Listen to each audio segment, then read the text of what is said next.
here's my challenge to you guys this year. Be who you say you are every single day. And that goes back to this. Know who you're saying you are, right? You got to know who you are to say who you are. And so that's my challenge for you guys. Be the man that you say you are every single day. And when you do that, good things happen. I promise.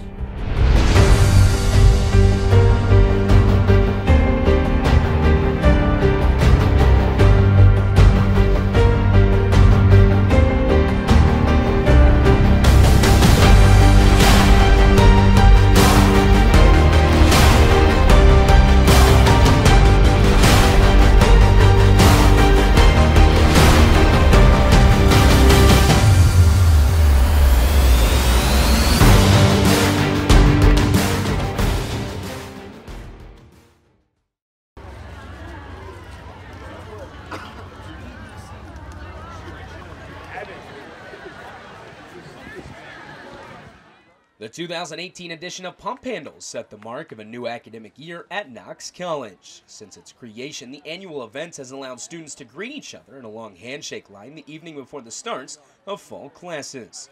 For the newcomers to the Prairie Fire football program, it offers a chance to meet new people. For the returners, a chance to catch up with old friends. As the week also marks the conference-wide bye week for Midwest Conference teams, the Fire are taking advantage of the opportunity to recover, get settled into their new classes, but also prepare for their third game of the season against Ripon College. Aiding in that preparation is first-year assistant coach and co-defensive coordinator Pat Haynes. The Wisconsin native is returning to the D3 coaching ranks after serving as the DB coach at D2 institution University of Mary last season. It's been really nice getting to know him. He's got a Wisconsin background, I got a Wisconsin background, you know. He texted me before my All-Star game this year and introduced himself. It's been really nice kind of like going through the motions with him, you know. We're both new. Just learning together, kind of. It's been great. I've had a lot of fun coaching here.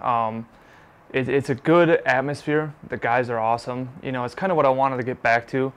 I love Division III. I love everything about it. You know, kids, they put academics first, and they're here to get their career. You know what I mean? After they graduate from Knox, and it's a place that really feels like a family atmosphere.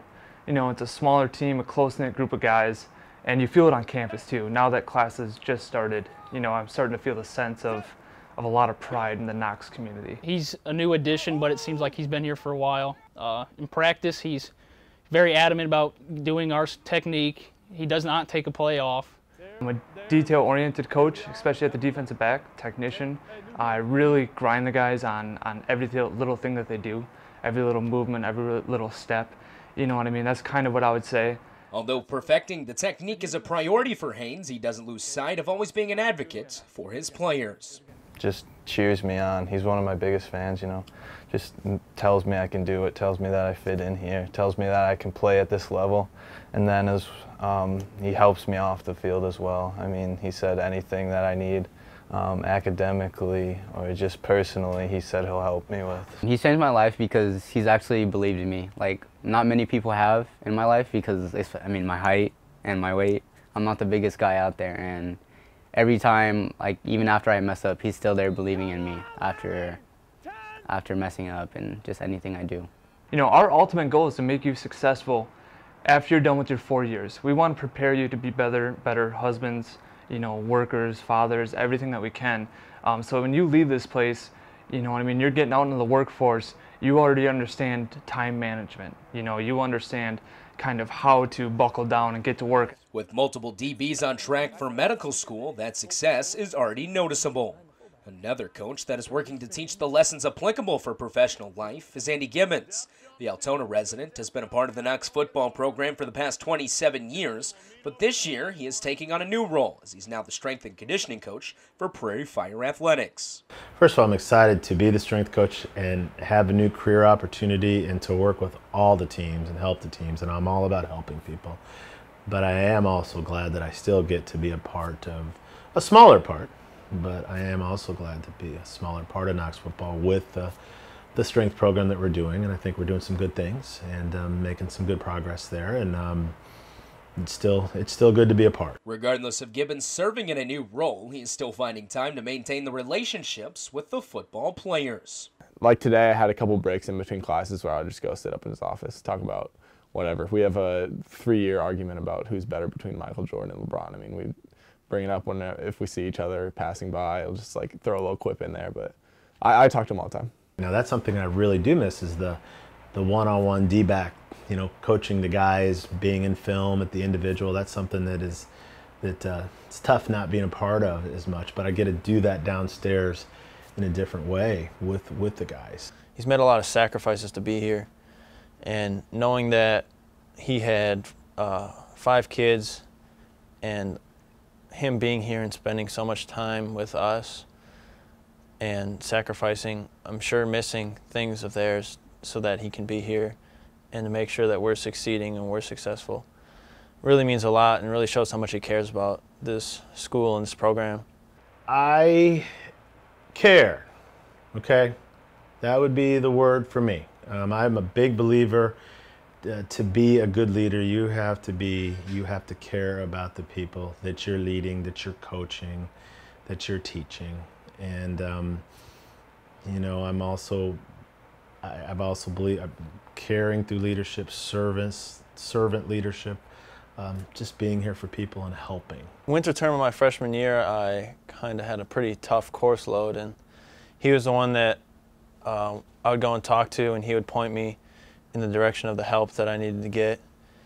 And him being here as long as he has and knowing all the faculty, it's nice to have someone like that who knows who you need to go see if you fall behind or if you need help. And for some, without meeting and playing for Coach Gibbons, I don't think I would be playing football. I think I would be at a bigger school just studying. I would definitely still be pre-med, but it's a good question. I mean, I wouldn't know any of the guys here, obviously, and I think I'd be a different person for sure. He's kind of like a father figure to a lot of people here, and he has been for a while.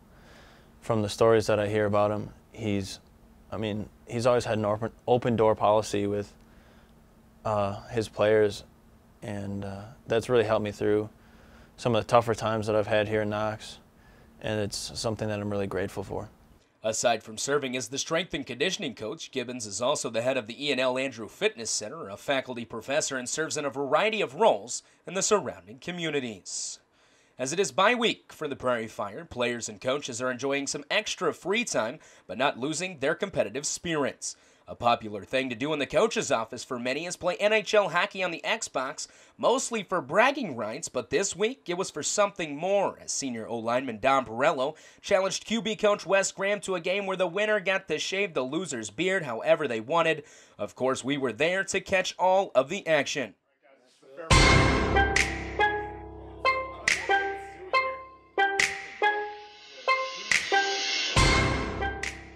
The random selection of teams put down with the Coyotes and Graham with the Bruins. We head to TD Garden for puck drop. In the first period off the face-off, the slapper, no, but the rebound put back Dom, and the Coyotes are up one early. But that's how the first period ended. Out of the intermission, Graham answers right back. Down the ice he goes. The crosser and a one-timer finds the back of the net. We are tied at 1, and Graham is having fun all along the way. Let's go! Yes. No! But right before the close of the second period, Dom jumps back on top with a one-timer of his own. The Sally, and the Coyotes go to the break up 1. Third period action, Dom trying to close this one out. The snipe from near the blue line, and he goes up 2 goals, but some say that's the worst lead in hockey. Graham working his way back, the breakaway, and goes left side top shelf, but Dom is still out in front 3-2. That's long. Time winding down in the third, skating left side, the wraparound finds glove side net, and we are all tied up. Oh my goodness, feels good! Uh-oh, Don. All right, champ. It's all right. You got to play 3 periods of hockey, Don. All right, champ. Game wasn't... Graham with a nice save right there to end the third. We head to a golden goal overtime. The first score wins it. Graham with the puck. Shakes a defender, only the goalie to beat a left side netter. The Bruins and Graham win the fierce battle.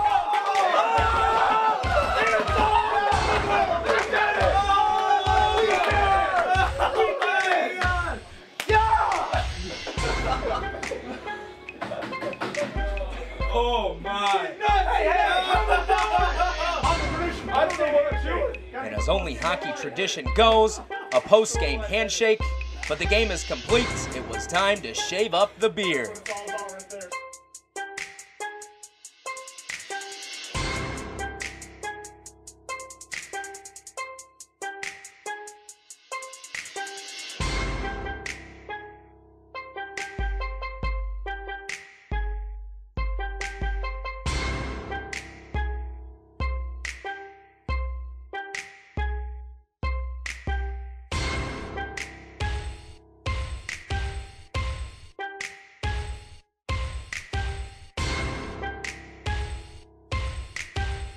As the bye week came to a close, it was time for the Prairie Fire to return to their game week routine and begin preparations for their third game of the year and a road trip to take on Ripon College.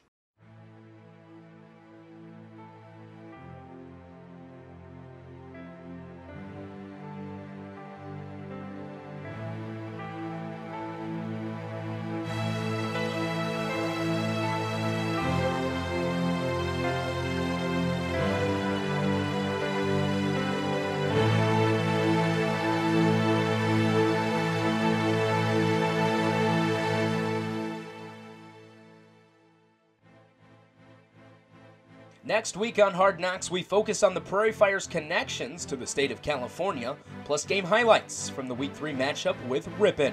We'll see you next week on Hard Knocks.